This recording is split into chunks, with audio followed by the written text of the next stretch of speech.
নমস্কার, কলকাতা টিভি ডিজিটালে আপনাদের স্বাগত। আমি রমিত বন্দ্যোপাধ্যায়। আরো এক ঘোষণা নিয়ে এসেছি। কার ঘোষণা? মুখ্যমন্ত্রীর ঘোষণা। শ্রী শুভেন্দু অধিকারী নবান্ন থেকে কালকে তিনি ঘোষণা করেছেন। আমরা জানি এই বাজেটে একদম প্রথম বাজেটে শ্রী স্বপন দাশগুপ্ত অর্থাৎ অর্থমন্ত্রী তিনি ঘোষণা করেছিলেন প্যারা টিচারদের যেই সাম্মানিক আছে সেই সাম্মানিক বাড়ানো হবে। তবে সকলের মধ্যে প্রশ্ন ছিল কবে থেকে, আর সেই উত্তরে দিলেন শ্রী শুভেন্দু অধিকারী মুখ্যমন্ত্রী। তিনি বললেন একেবারে জুলাই মাসেই চলছে এখন, আর আগামী মাস অর্থাৎ অগস্ট মাস থেকেই কিন্তু এই 5,000 টাকা করে যেই বাড়তি বেতনের ঘোষণা করা হয়েছিল সেই বেতন কিন্তু সমস্ত প্যারা টিচাররা পাবেন।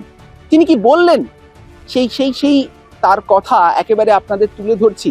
তিনি বললেন 42,192 জন প্যারা টিচারদের এই বাজেটে মাসিক সাম্মানিক 5,000 টাকা বাড়ানো হয়েছে, যেটা অগস্ট থেকে কার্যকর করা হবে।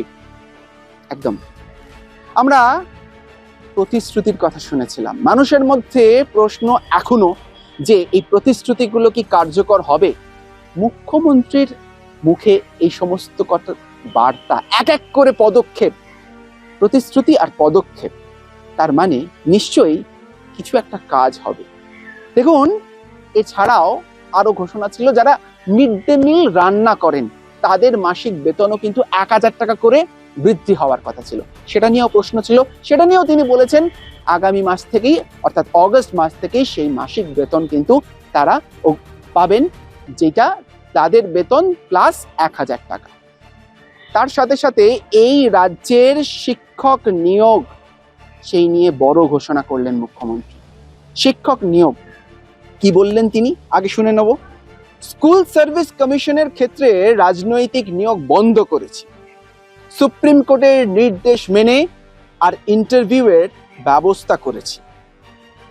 6,000 বাকি ছিল, হয়ে যাবে।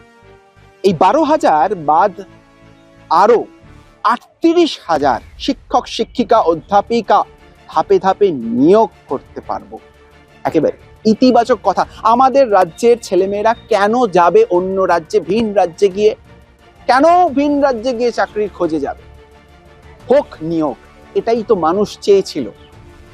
কর্মস্থান যেখানে জন্ম হয়েছে সেখানে হোক, এই দিকেই তো চোখ ছিল, এটাই তো আশা করেছে। তবে দেখুন, প্রতিশ্রুতি এবং তার সাথে সাথে এক একটা পদক্ষেপ, আর এই পদক্ষেপ আরো কি হয় সেই দিকে চোখ থাকবে। সঙ্গে থাকুন রাত দিন 7 দিন। Report, Kolkata TV.